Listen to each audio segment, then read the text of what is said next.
أعوذ بالله من الشيطان الرجيم بسم الله الرحمن الرحيم والصلاة والسلام على سيدنا محمد وآله الطيبين الطاهرين صلوا على محمد وآل محمد. Vamos a comenzar un nuevo tema, una nueva materia. La vamos a llamar en general creencias islámicas, por supuesto. Creencias islámicas o sistema de creencias islámicas, para ser un poco más, podemos decir, más específico. En general, yo ya hice alusiones a este tema cuando hablamos de autoconocimiento, muchas alusiones a este tema. Sistema de creencias, bueno, como está en el cuadernillo, que se le está repartiendo en este mismo momento. Las creencias fundamentales de una persona gozan de un tipo de relativa coherencia y unidad. Uno se va armando, podemos decir, una serie de ideas que comienzan a tener una serie de coherencia. Uno busca la coherencia naturalmente en la medida que puede entenderla. Lo mismo se usa muchas veces incluso con una película de ficción que estamos viendo. Tratamos de encontrarle una coherencia al principio, a pesar de ser una película de ficción. Podemos decir, queremos que el principio con el medio, con el final, siga una coherencia en el relato. Aunque sea que se inventen cuestiones que no son de la vida real, como viajes en el tiempo, pero por lo menos que se mantenga, se estableció una lógica paralela y uno ya espera que se mantenga esa lógica. Es más, muchas veces hay algo que sucede en las películas que también lamentablemente sucede en la vida real, que se llama condescendencia a la ficción. ¿Qué es la condescendencia a la ficción? Somos condescendientes con la ficción, la aceptamos y la incorporamos podemos decir, a las ideas que tenemos sobre algo. Por ejemplo, el ejemplo que generalmente se da cuando uno habla acerca de la condescendencia de la ficción es el hecho de aceptar que Superman protege su personalidad secreta únicamente poniéndose unos anteojos. En el cual incluso nosotros, si estamos viendo una película o algo, se sacó los anteojos cuando todavía está de traje de Clark Kent. Por favor, que se lo ponga rápido, que lo van a descubrir. Porque se ponga el anteojo ya no se van a dar cuenta que es Superman. Pero nosotros ya lo asimilamos porque conocemos la historia y esa es la lógica de la historia. Se llama condescendencia a la ficción. No sucede solo con Superman, y no solamente sucede con las películas, sucede lamentablemente con nuestra vida diaria. Y de esa manera vamos incorporando algunas cosas que son positivas y algunas cosas que son muy negativas, como la hipocresía social, en el cual, mientras la sangre no llegó al río, nosotros seguimos teniendo esa condescendencia a la ficción.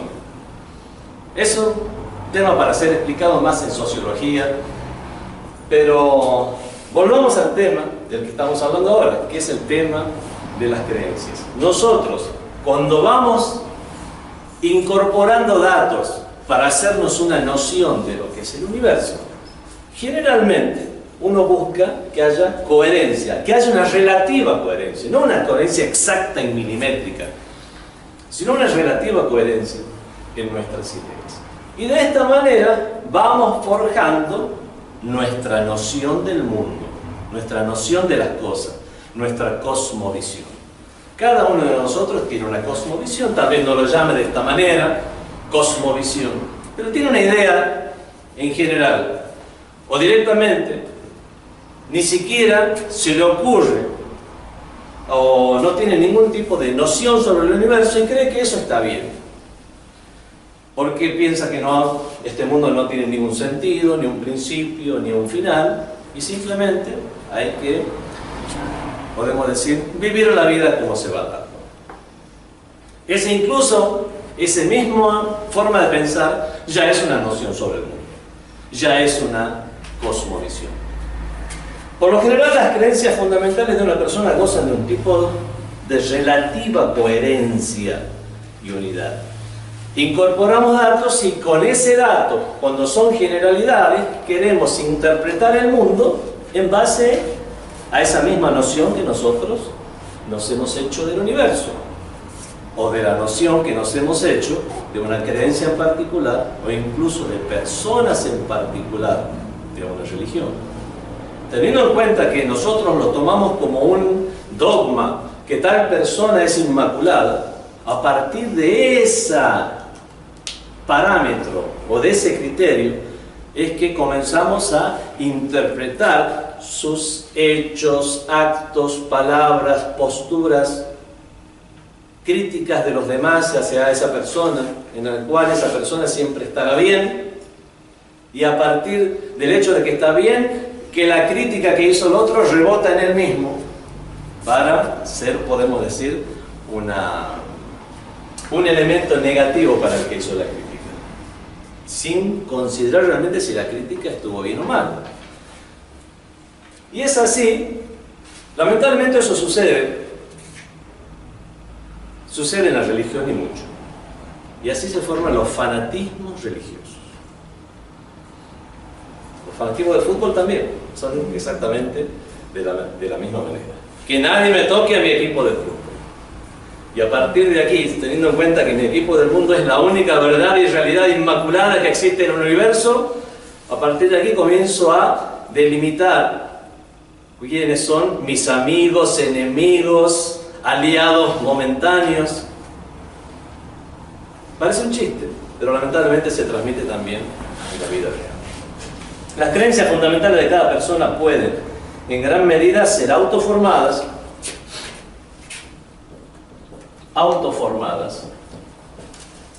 Una persona en general, al tener un grado, podemos decir, de educación o un grado de información, comienza a tener una noción propia. Nadie le está impartiendo una noción propia de cómo es el mundo o cómo funciona. Autoformadas, ¿qué más? Y derivadas de la experiencia y de la reflexión individual, o pueden estar basadas en fuentes externas.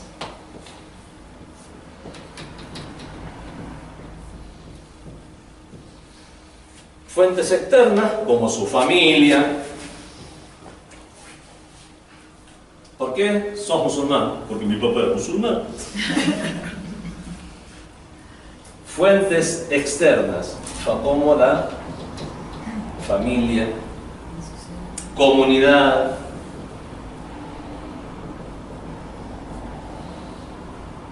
o las enseñanzas de la religión, ¿no? La religión en general.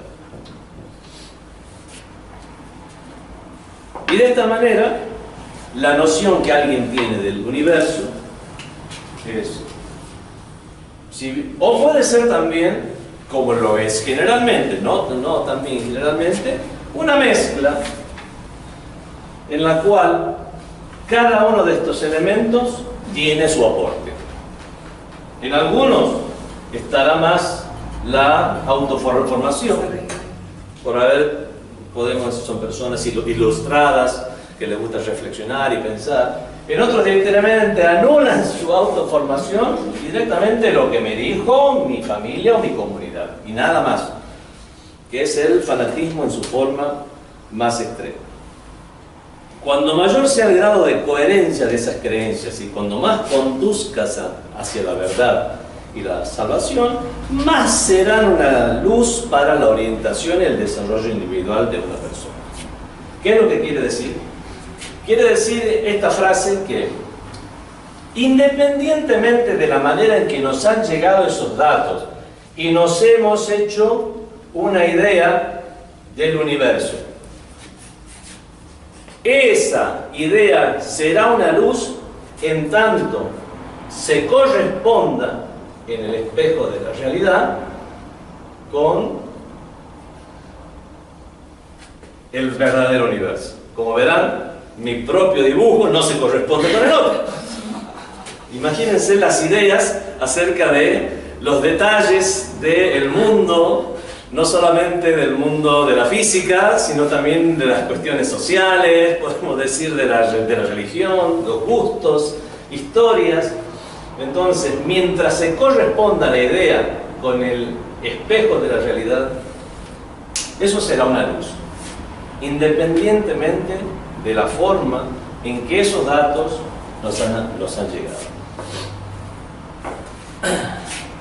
Los seres humanos pueden, gracias a dos poderosas herramientas, la razón. Tenemos dos poderosas herramientas.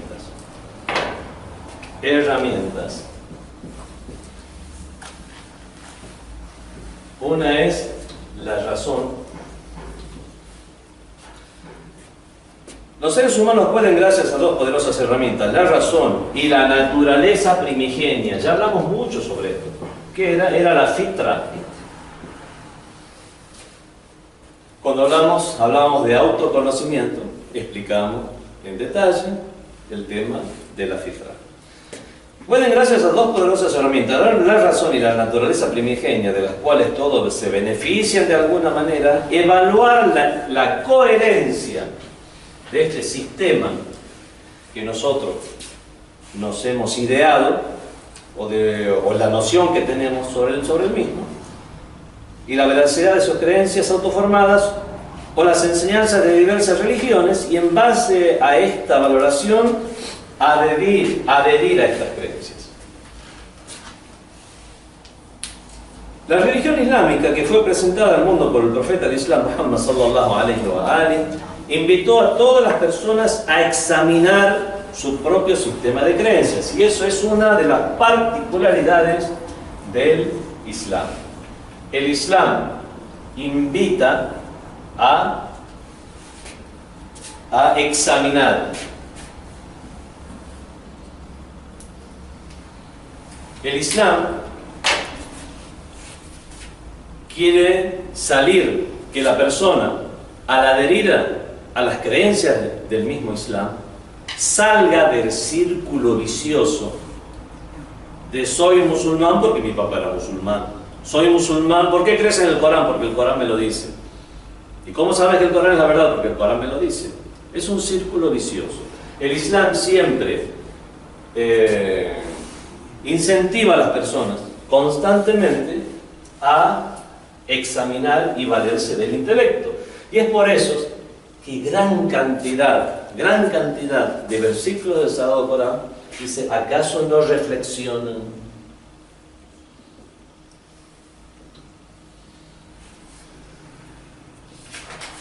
O cuando dice, por ejemplo, esto es para los dotados del intelecto. Frase que veremos que se repite a lo largo del Sagrado Corán. ¿Para qué decir de la primera de las frases del Sagrado Corán, que es lee? Lee en el nombre de tu Señor que todo lo creó. Ar-Rahman, la sura Ar-Rahman, el misericordiosísimo. En la sura Ar-Rahman leemos que inmediatamente dice: Allama al-Qur'an, enseñó el Corán.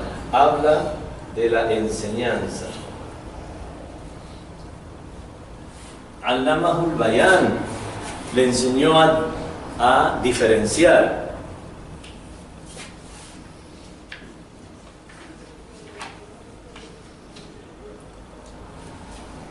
Esta es una de las características del Islam.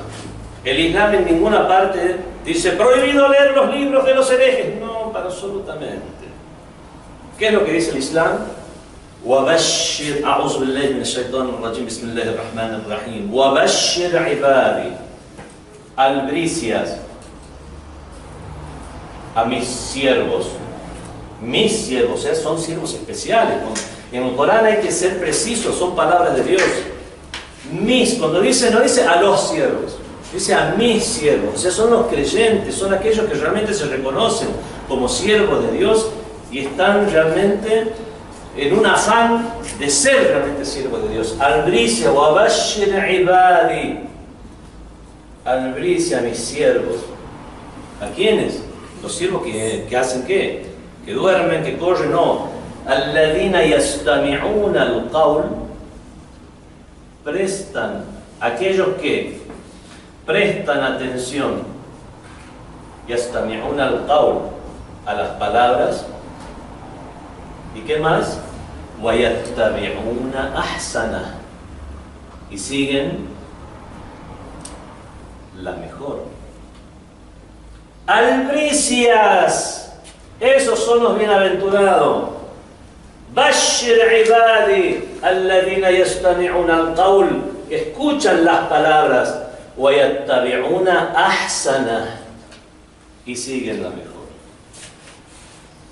Utlubul ilm walau bis-sin, procurar el conocimiento aunque sea en la China. O sea, en la China el conocimiento, sí señor, y es valedero.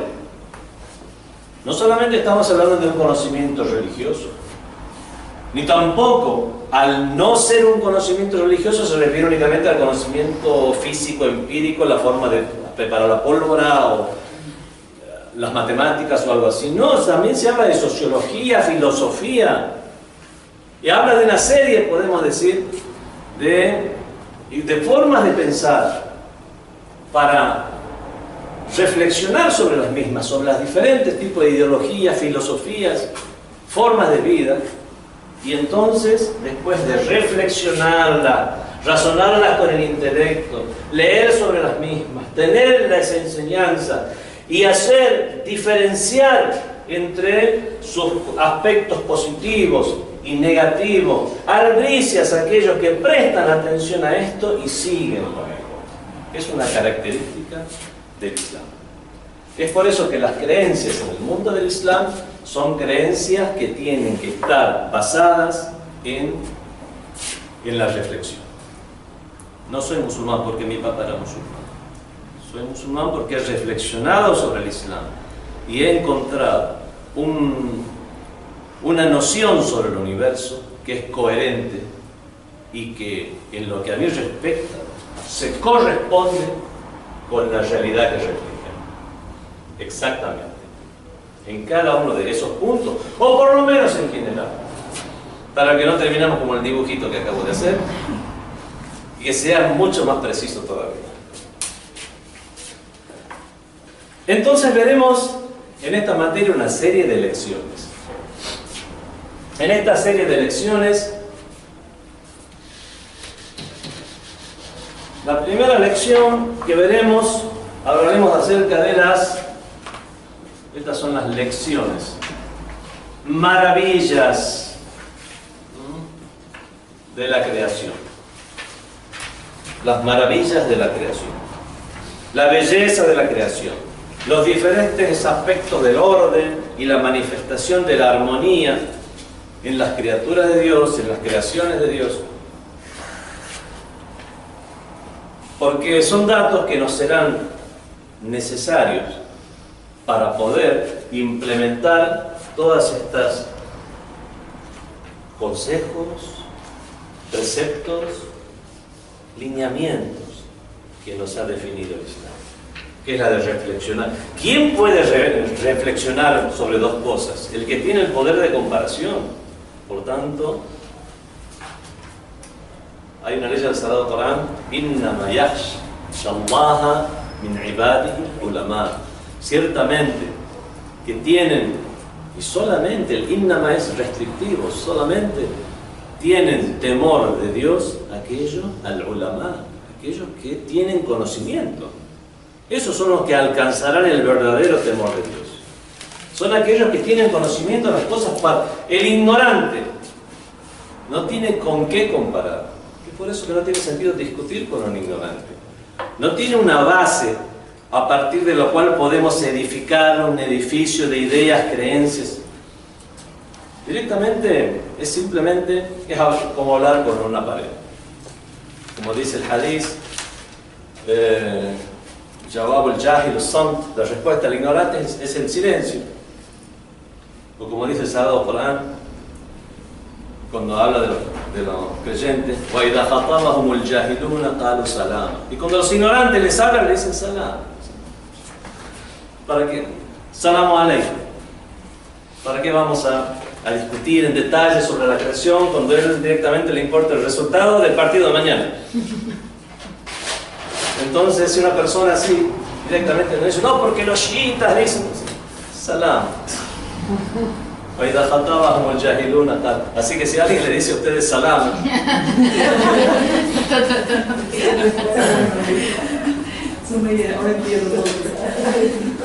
salama, ¿a dónde está? Por eso es necesario analizar, ver, obtener datos generales, no digo ser científicos para analizar todos los detalles de la creación. Ser filósofos para conocer las diferentes teorías e ideologías de la humanidad. Ser sociólogos para ver la forma en que han evolucionado las diferentes sociedades humanas y a partir de ahí poder hacer una comparación entre las mismas. No, pero tener un conocimiento general no viene mal. Es precisamente las personas que tienen mayor conocimiento que van a poder tener una idea, van a poder hacer una correspondencia más exacta entre la noción que tienen con el espejo de la realidad. Pero esto no solo se queda ahí. Esta correspondencia también hará que una persona tenga más temor de Dios, como dice la ley del Corán. Innama yakhsha Allaha min ibadihi al-ulama. Solamente tienen temor de Dios aquellos que son sabios o que tienen un conocimiento. O todos esos hadices que dicen que Dios agracia, recompensa a un creyente en la medida de su intelecto y de su conocimiento. Bueno, hay una historia de ya la he contado varias veces, pero justo viene aquí al caso, de un ángel que miraba a un siervo de Dios que estaba en una montaña, solo, alejado del mundo para poder adorar a Dios. Y este ángel estaba maravillado por la forma en que esta persona adoraba a Dios. Una persona que se había alejado de lo mundano y prácticamente estaba todo el día consagrado sea su Señor, Señor de los ángeles y el Espíritu. Día y noche adorando a Dios, y el ángel maravillado, este siervo de Dios increíble, este ser humano, la forma en que, ¿cuál será su recompensa que tendrá este hombre en el paraíso en el día del juicio final? Y Dios le inspiró. ¿Quieres ver la recompensa de este hombre? Sí, quiero ver la recompensa, demostrar ese. El ángel le pareció poco. Dios le inspiró. ¿Te parece poco? Tú sabes más. Dicen, ¿quieres saber el porqué de esa recompensa, esa poca recompensa que tiene este hombre? Baja a la tierra y acompáñalo para ver si descubres por qué tiene esa recompensa que a ti te parece tan baja. Que para él está bien. Y el ángel sí, dice, voy a ir, quiero saber por qué Dios no le da tanta recompensa a este hombre como yo suponía que debía dar. Llegó en la forma de un ser humano, el ermitaño, anacoreta, asceta, no sé cómo llamarlo, que adoraba todo el día. Se acercó un poco primero y el hombre seguía su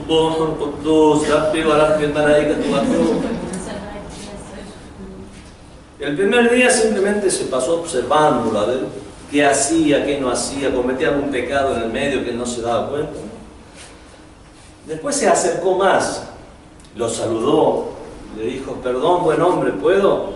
Veo que adoras a Dios en demasía, profusamente. ¿Puedo estar contigo y adorar a Dios junto a ti? Sí, y entonces el ángel también estuvo también con el hombre, no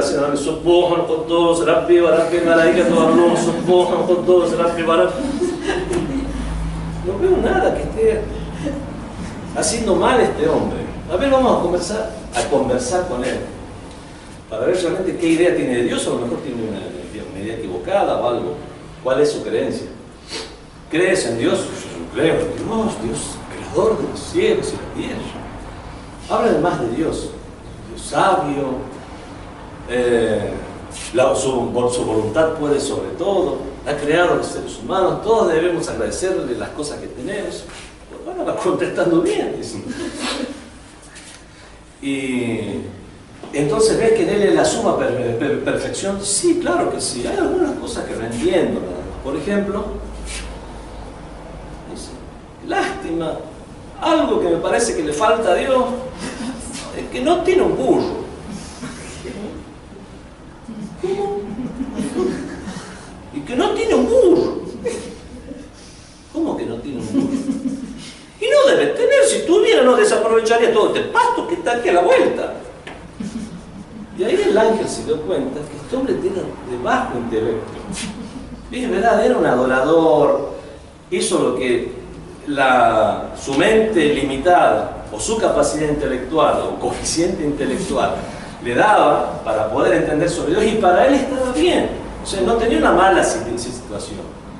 Pero lo que el ángel le pareció que era poca recompensa es precisamente por la medida de su intelecto. Y es ahí que Dios le inspiró a este ángel, le reveló: yo recompenso en la medida del conocimiento y del intelecto. Porque cuanto más intelecto y conocimiento, más fe tal vez tenés. Obviamente, porque imagínense, podemos decir, a un incrédulo, no, a un politeísta. Pobrecito, fue criado en ese ambiente. Ya hablamos, cuando hablamos de autoconocimiento, acerca del determinismo histórico, del social, del factor de los genes, bueno, digamos, del factor de la enseñanza. Este hombre creció en un ambiente donde eran todos politeístas y creía que, por ejemplo, esta piedra es Dios.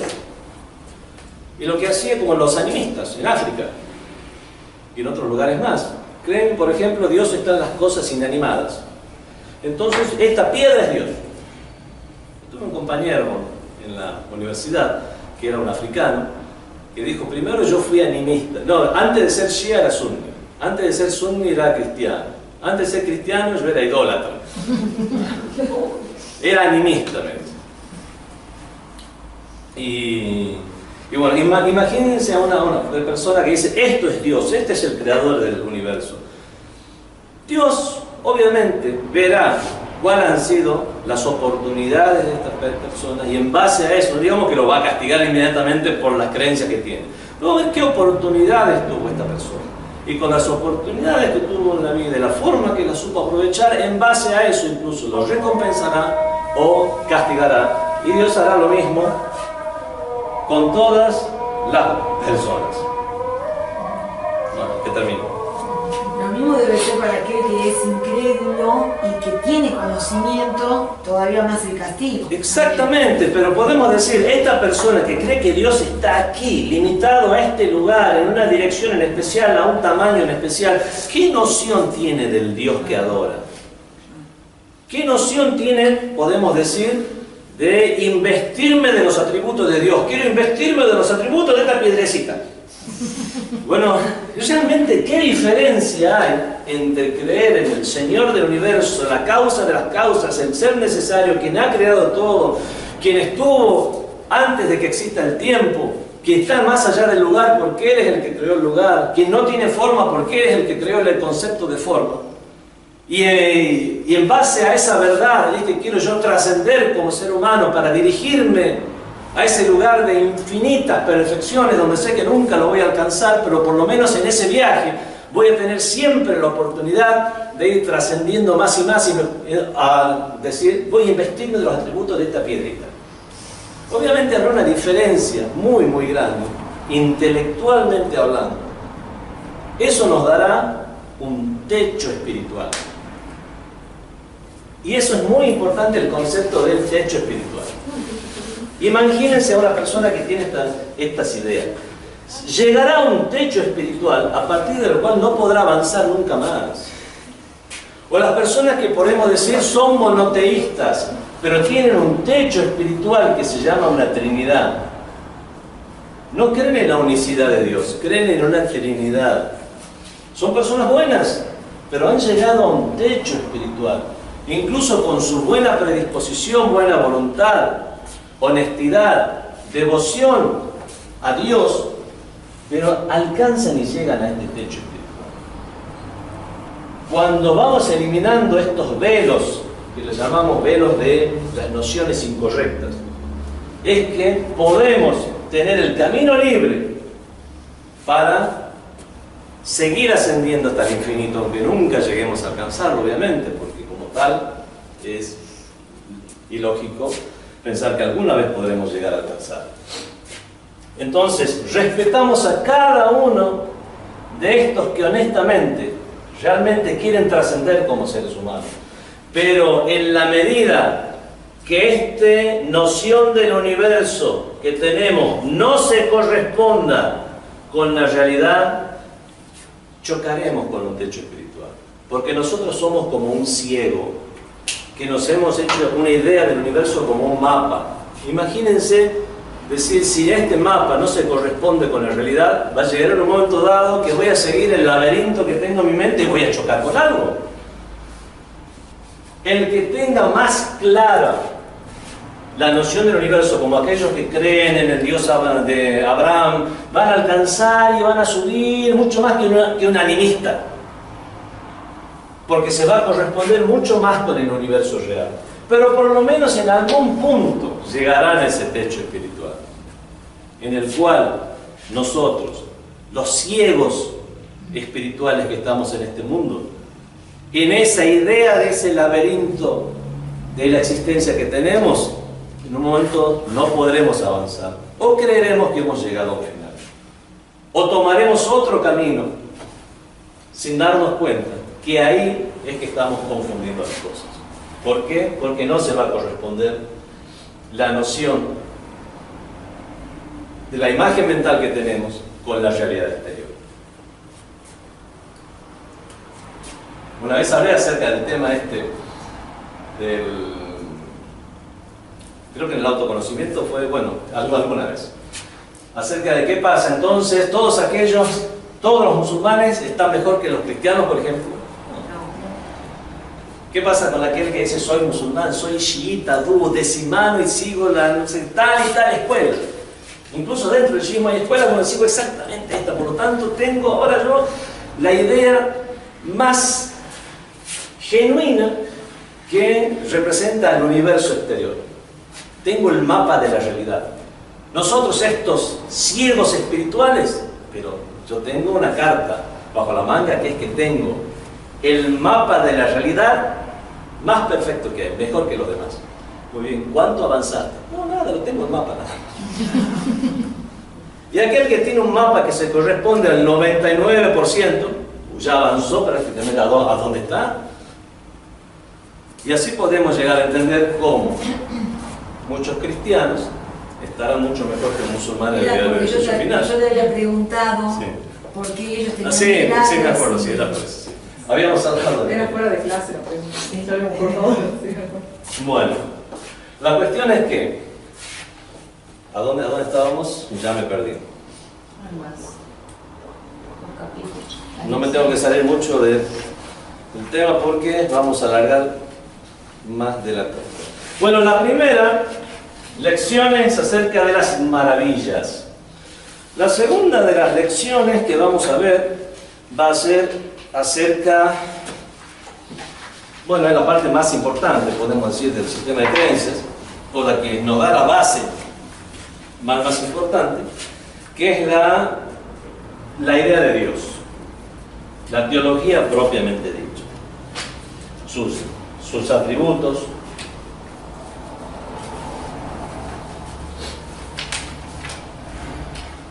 los argumentos de su existencia. Ese será el nombre de una segunda lección. Bueno, con respecto a esto, ya voy a hablar en detalle cuando te den dando la clase. La tercera lección es acerca de la creación del ser humano. Si bien vamos a tratar de tocar otros aspectos fuera de aquellos ya comentados en las clases de autoconocimiento, en las cuales ya nos hemos explayado bastante. Después tenemos que la cuarta lección vamos a hablar acerca de la perfección. También en autoconocimiento ya hemos hablado bastante sobre este tema. En la quinta lección hablaremos del carácter ético y la forma de vida del profeta. Profeta. En la sexta lección hablaremos de la otra vida, el más allá. Y con esto trataremos de cerrar la idea, por lo menos de lo que se expone en este escrito, porque obviamente las creencias en el Islam no se circunscriben únicamente a estos temas.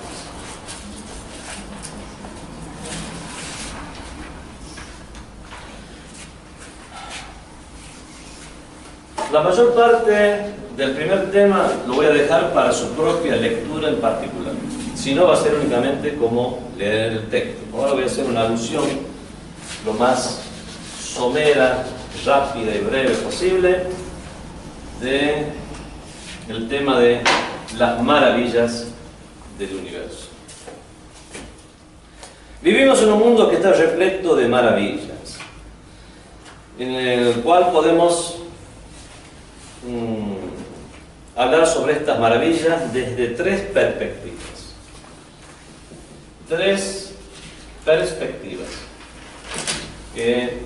La primera es cuando hablamos de la inmensidad y dimensión del universo.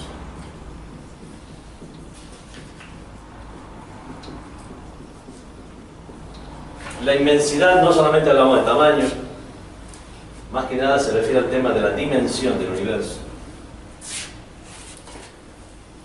La inmensidad, podemos decir, en los átomos, las diferentes dimensiones. Eso, no estamos hablando de algo grande, sino que al contrario, de algo muy pequeñito. Y las diferentes dimensiones del universo. Al punto tal que, a pesar de todos los descubrimientos y los siglos en los cuales el saber humano se ha enriquecido y se sigue enriqueciendo cada vez más, lo sigue haciendo, podemos decir, de una manera exponencial, donde los descubrimientos de las últimas centurias son mucho mayores que los de siglos y siglos y siglos pasados. Y no debemos ser soberbios al respecto. 1700 y tantos. Esto está en la revista muy interesante. 1700 y tantos, cuando se inventó la locomotora a vapor. Como la gente de esa época, una persona con frac, no me acuerdo el nombre ahora, con unos bigotes bien dado vuelta, vio la locomotora a vapor y una persona, se supone profesor universitario, intelectual, dice, realmente con esto que ha inventado la humanidad, pienso que ya ha llegado al límite de su perfección. ¿Qué más queda por inventar? 1700 y tanto, cuando se inventó la locomotora a vapor. Podemos decir que desde el 1700 hasta ahora, los descubrimientos que ha habido y el avance de las ciencias ha sido mucho mayor que en toda la época de la historia de la humanidad junta. No seamos soberbios. No pensemos que ahora hemos llegado. Se van a descubrir 2 o 3 cosas más. ¿Qué nos íbamos a imaginar hace tan solo unos cuantos años lo que es un smartphone? ¿Cómo nos iba a cambiar nuestra vida en que nunca más íbamos a abrir la computadora al email? A menos que sea para trabajo. ¿Qué nos íbamos a imaginar? Es decir, el ordenador cada vez se va a hacer, cada vez nos vamos a tener más un progreso en lo mismo, cada vez va a ser más rápido, va a ser cada vez, tiene ahora 2 núcleos, 3 núcleos, va a llegar a 8 núcleos y no sé cuánto. Señores, ya directamente ya la gente usa lo menos posible el ordenador. Es para ya prácticamente hacer un trabajo. La gente está interconectada de una manera impensada, no digo hace 100 años, no digo hace 20 años, hace 5 años. Era impensado, podemos decir, esta conexión, la forma en que ha cambiado la vida de la humanidad. Si bien hubo una revolución tecnológica, después una revolución de las computadoras, hay ahora una revolución de lo que es la interacción social a través de las redes sociales. Que pienso que eso, podemos decir que sus efectos son mucho mayores que la de las revoluciones anteriores. Es por eso, como dice este texto, a pesar de muchos avances científicos que los seres humanos han hecho, sus estrellas gigantes y sus sistemas planetarios todavía se están descubriendo. Nadie puede decir que hemos alcanzado a saber cuál es el límite o final del universo. Cada vez encontramos partículas subatómicas más y más minúsculas.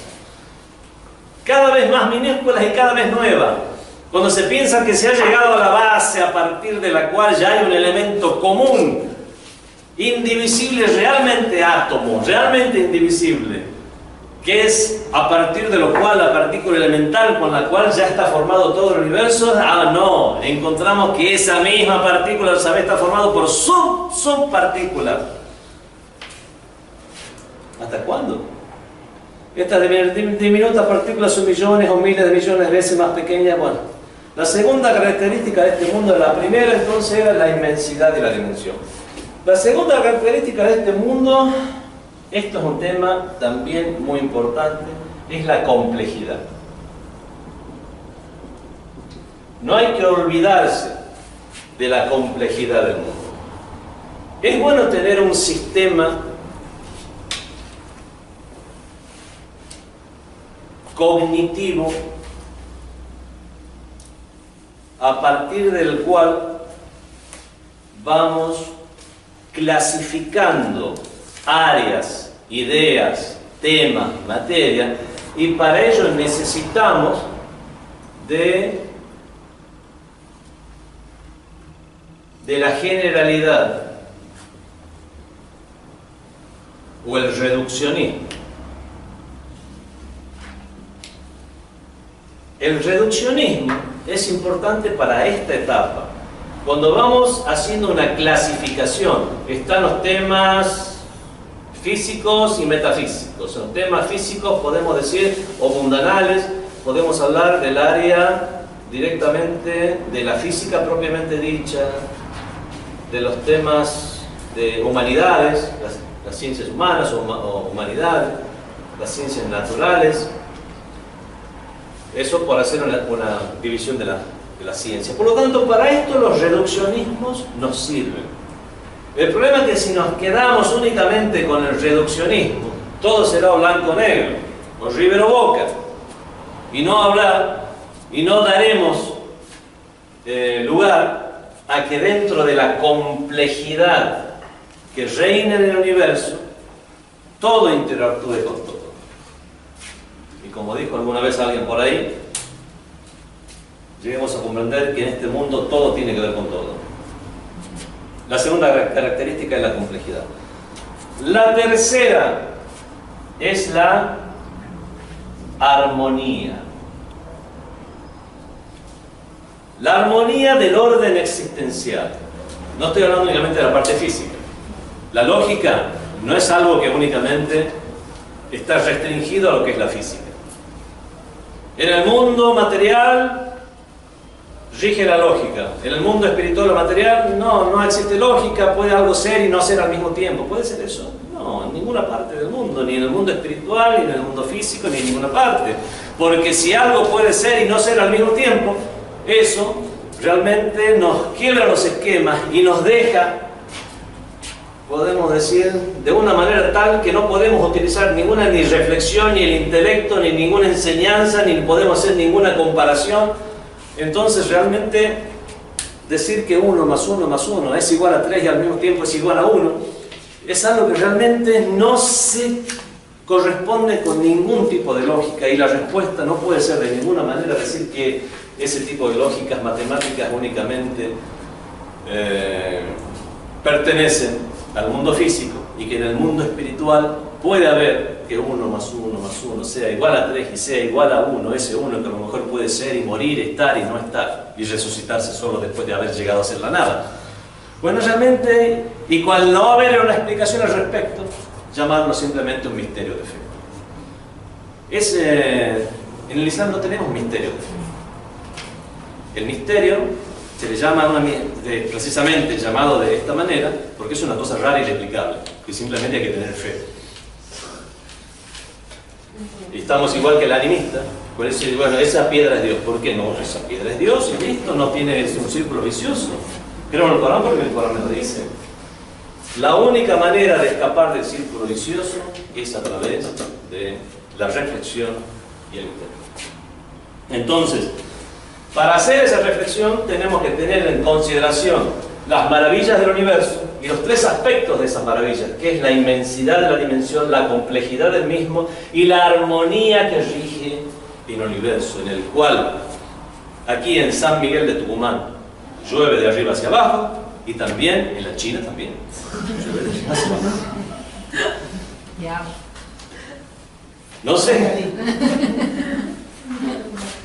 No sé si en alguna de las lunas de Plutón, no, también si existe ley de gravedad, si hay una gota de algún líquido va a llover de arriba hacia abajo, porque seguiremos con la ley de gravedad teniendo muy claro lo que es una arriba y lo que es una abajo. La armonía del universo. Bueno, y aquí ya son datos que ustedes ya lo van a leer en el texto. Se habla de la cantidad de moléculas, células que constituyen nuestro cuerpo. Las partes constituyentes del cuerpo humano son 500 millones de veces más que una torre de 60 metros de altura. Y lo que es aún más asombroso es que todas esas células están vivas. Ellas comen, respiran y se reproducen. Cada célula lleva a cabo su función con la precisión y exactitud de un obrero obediente en una línea de montaje de una fábrica sin interferir con otras células. Son ejemplos simplemente, porque ejemplos no podemos obviamente llegar a ni siquiera tener una noción real de la cantidad de ejemplos que tenemos únicamente para mencionar de lo que existe en el universo.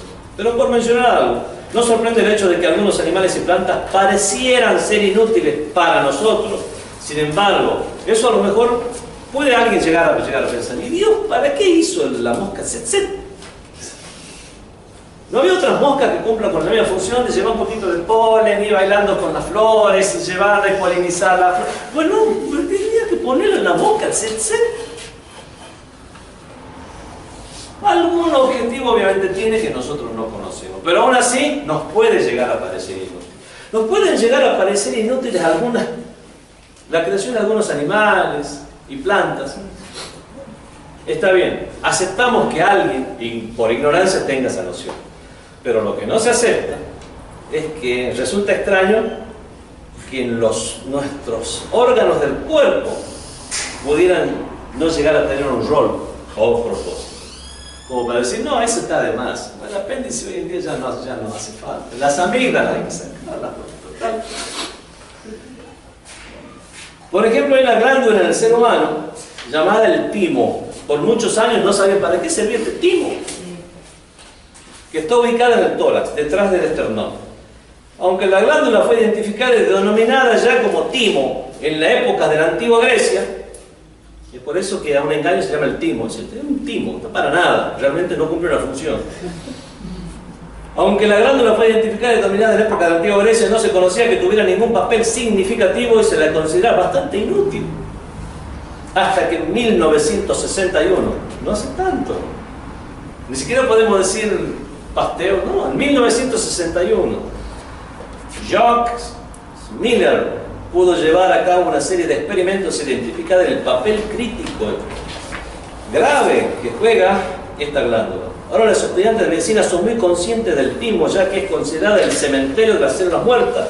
Tiene un papel único en el sistema inmunológico y sin él no sobreviviríamos.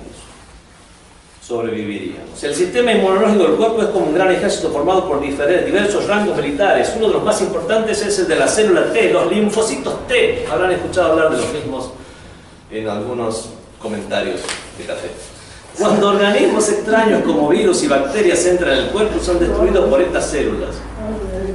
Bueno, el que es adepto a la lectura, revistas muy interesantes, revistas con ese tipo de cuestiones, tendrá, podemos decir, estará más habituado a escuchar este tipo Pero del timo ahora se habla mucho, porque porque la gente que hace yoga, reflexión y todo eso empezó a hablar del timo como una glándula que tiene que ver con la felicidad.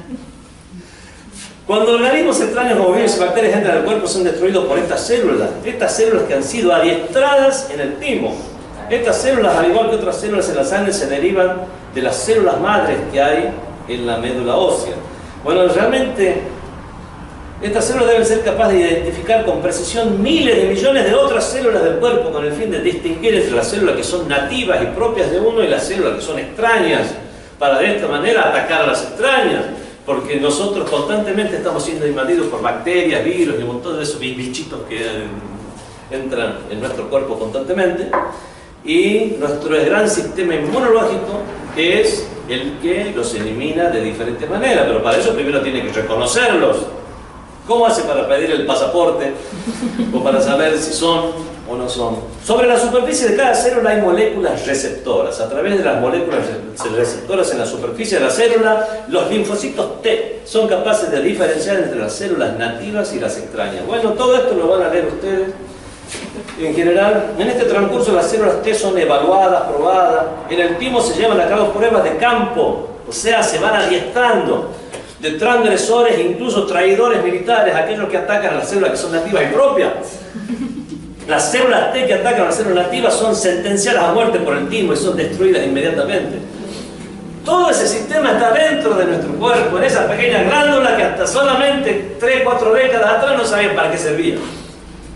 Cuando un órgano es trasplantado a otra persona, las células T no tienen ningún registro de las células del nuevo órgano y sin conocer la intención del médico del paciente, las considera un enemigo y las rechaza. Es por eso que los médicos se ven obligados a prescribir medicamentos que debiliten a esos soldados adiestrados en el timo. Lean por favor todos estos ejemplos, no voy a mencionarlos a todos.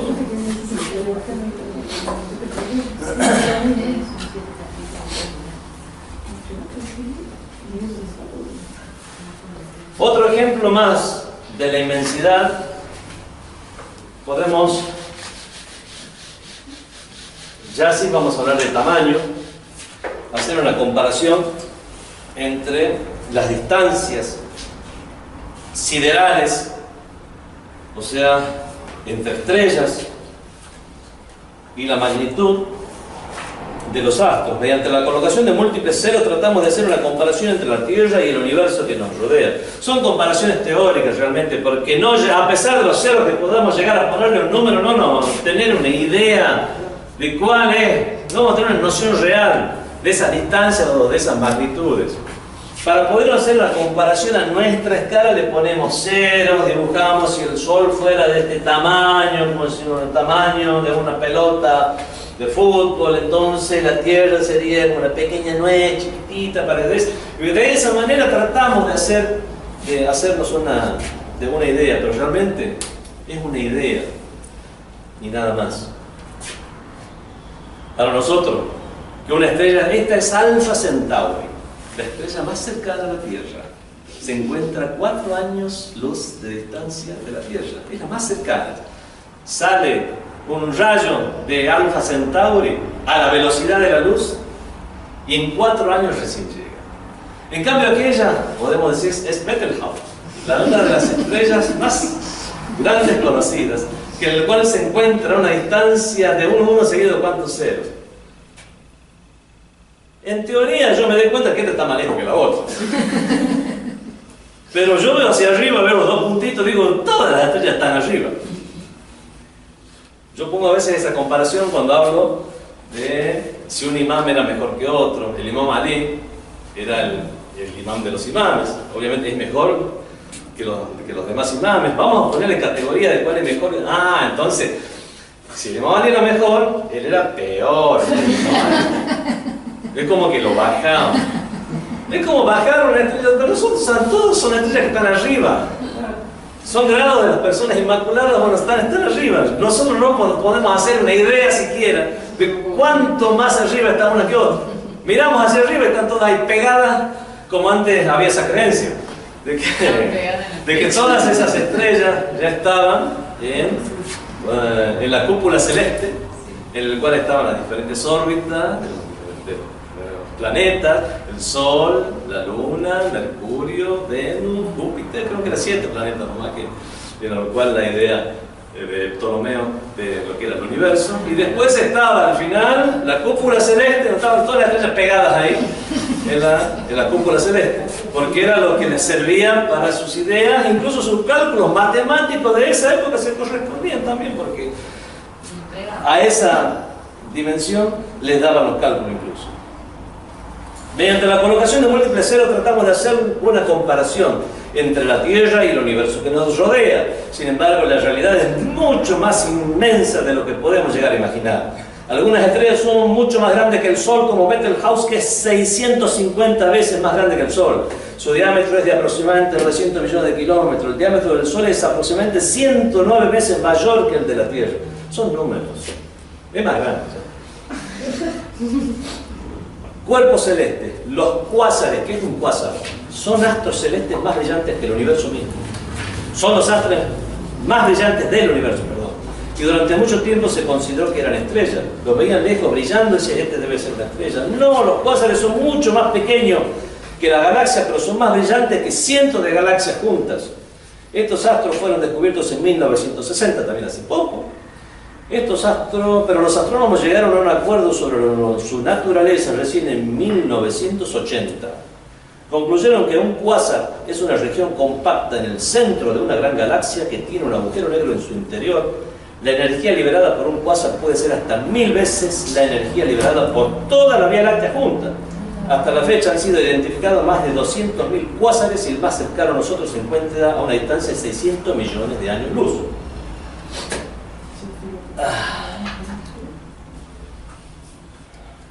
600 millones de años luz. Millones de años luz. No sé si es ahora o después que vamos a hablar de un tema en el cual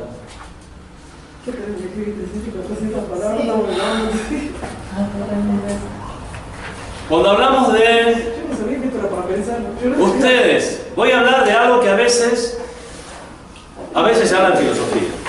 Ustedes no sienten que a lo mejor que lo que están viendo no es real, que no están, por ejemplo, que aquello con lo cual están interactuando no está ahí.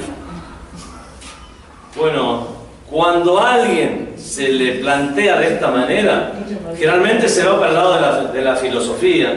Si realmente nuestra mente, la imagen mental que tenemos del universo se corresponde realmente con el universo o no, o si en el universo real existe algo diferente a lo que nosotros interpretamos con nuestras imágenes mentales. No estamos hablando de eso.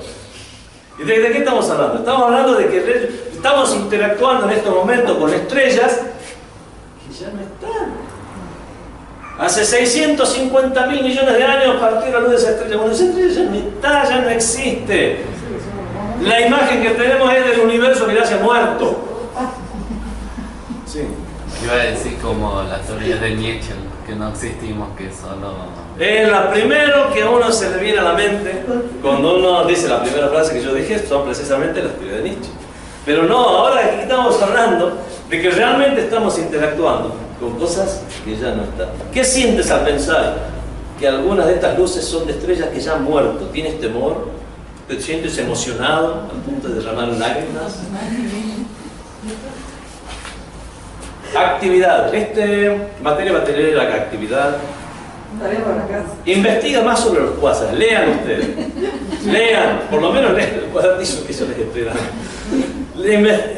Utilizando libros de sitio web confiable. Escribe los resultados de tu investigación. Pero tu sitio web confiable, no sé, te venimos por aquí.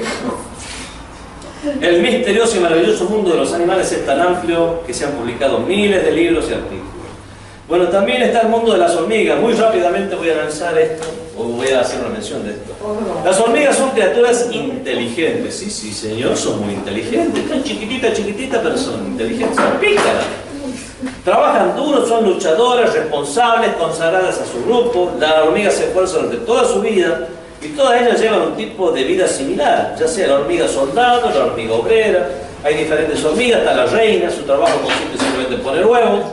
y dar a la luz a las crías. Las hormigas obreras son la mayoría, no tienen alas, su trabajo es recoger las semillas. Las hormigas machos constituyen el menor número de población, son unos poquitos nomás, de un nido y poseen 4 finas alas. Las hormigas forman diferentes grupos. Hay grupos que son de cientos de hormigas, hay grupos que son de millones de hormigas. Hay diferentes tipos de hormigas. Está la hormiga cosechadora, es una hormiga que reúne material de plantas que la rodean. Está la hormiga nodriza, es un tipo de áfido o pulgón que se alimenta de las plantas. Está la hormiga cortadora, la hormiga tiene una cabeza grande y poderosas mandíbulas para moler semillas. Hormiga jardinera, cultiva pequeños hongos. Hormiga carnívora, la hormiga que mata a otras hormigas. Hormiga tejedora, estas hormigas hacen sus nidos en las hojas de árboles. Estas hormigas se mueven con el pensamiento de grupo, en el cual se sacrifican, quieren pasar un puentecito porque hay un cauce de agua, comienzan a formar un puente con ellas mismas que se van a poner, la mayoría muere en el puente para que las otras pasen por arriba. Hay que hacer el puente, sí, listo, vamos, ya está. No hay egoísmos, no hay objetivos individuales. Pero ¿de dónde salen todos esos propósitos que tiene la hormiga? ¿Por qué me tengo que sacrificar? Si me voy a morir igual, me voy solo a poner a comer unas cuantas hojitas más. ¿Por qué me voy a morir para que la colonia pueda, de alguna manera, seguir subsistiendo? ¿Por qué? ¿En qué lugar? ¿Quién le ha informado? ¿Cómo ha hecho para adoptar a través de la supuesta evolución o evolución en cada uno de los órdenes de la vida? ¿Cómo ha hecho para tener ese sentimiento de ser previsora, de juntar el néctar? Hay algunas hormigas que lo que hacen es juntar un néctar para las larvas o para los tiempos de escasez o sequía. ¿Por qué tienen esa previsión? ¿Por qué tienen esa orientación? ¿De dónde les ha venido? Es simplemente a través de años de experimento, de acierto y error, donde las hormigas que no tenían esta, podemos decir, esta motivación, ya obviamente no prosperaban en este universo tan cruel. Y aquella que de casualidad se le ocurrió decir, sí, junto un poquitito de néctar para las que todavía no pueden llegar a cosecharlo como las larvas, o si llega a pasar por ahí alguna sequía, y justo a esa que se le ocurrió, pensó, lo hizo y sobrevivió. Las otras colonias se murieron. De esa también tuvo varias descendencias. Como no hay inteligencia, la mayoría también se murió, y la que también se le ocurrió, eso fue la evolución, se supone, nada. La teoría de la evolución. Realmente pensar de esta manera, nosotros no creemos en la teoría de la es tan evolución. complicado como cuando alguien quiere comer un sándwich, es tan fácil hacerlo así. La teoría más fácil es con todos los cálculos de probabilidades. Entre el cálculo de probabilidades que las cosas se hayan dado de una forma tal en la cual hay una posibilidad entre millones de millones de millones de millones de millones de millones de trillones de posibilidades que las cosas se den de esta manera para la supervivencia de una hormiguita. ¿Para qué vamos a hablar de todo el universo y de las leyes del universo? Y está la otra probabilidad que es, existe un Dios, creo, es feliz. 100% de probabilidad de esta teoría, y ahí esto tenemos. Según el cálculo de probabilidades, esta teoría es mucho más creíble. Porque si alguien me dice, a esta silla la hizo un carpintero, y esa es una teoría que reúne el 100%, podemos decir, de la variable, por lo tanto es que un carpintero hizo esta silla. Después hay otra, esta silla, que fue que no, realmente fueron unos pinos, hubo una tormenta, se cayó, otra la cortó, justo había algo que se parecía como un clavo, quedó pegado así al llegar a la tierra, que dio la forma hermosa de una silla.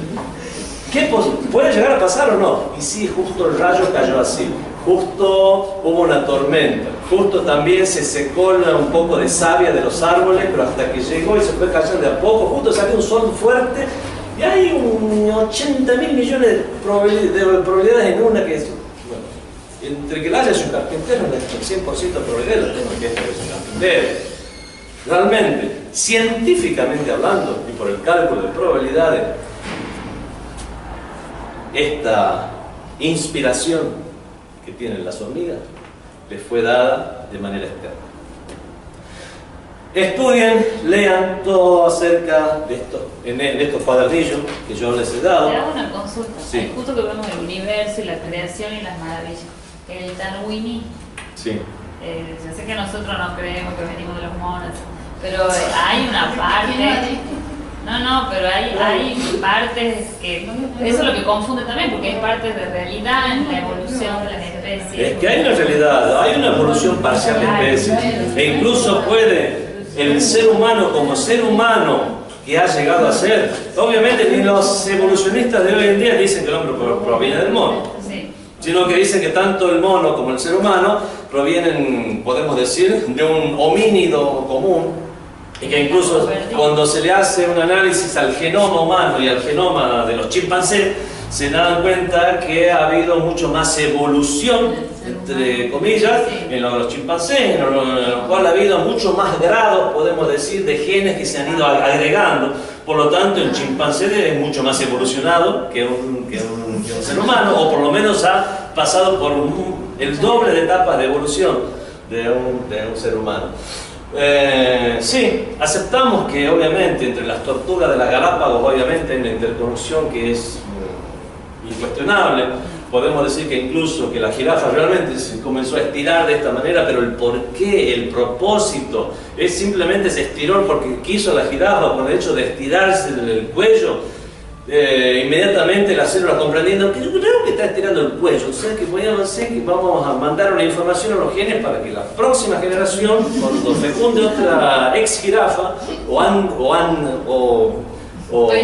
jirafa pretérita, qué sé yo cómo llamarlo, la próxima ya salga con el cuello un poquito más largo. ¿Quién le dio esa idea? La sabia naturaleza. Comienzan esas respuestas. Realmente hubo evoluciones parciales, eso es indudable.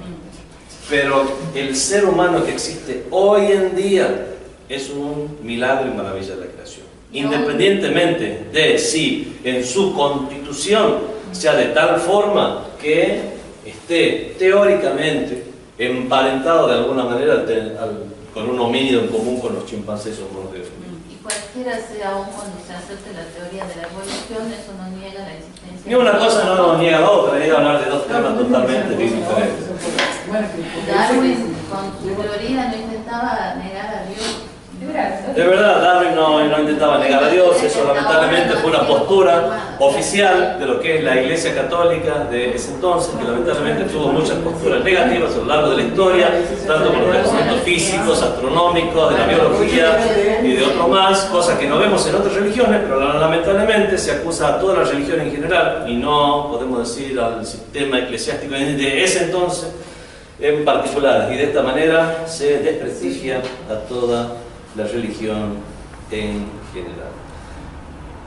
Bueno, lean el cuadernillo, así hablamos un poco más acerca de lo que es las maravillas del universo en unos cuantos minutos, antes de pasar al siguiente tema, que es al de la teología propiamente dicha, o el tema de Dios. Sallu ala Muhammad wa ali. اللهم صل على محمد وآل محمد.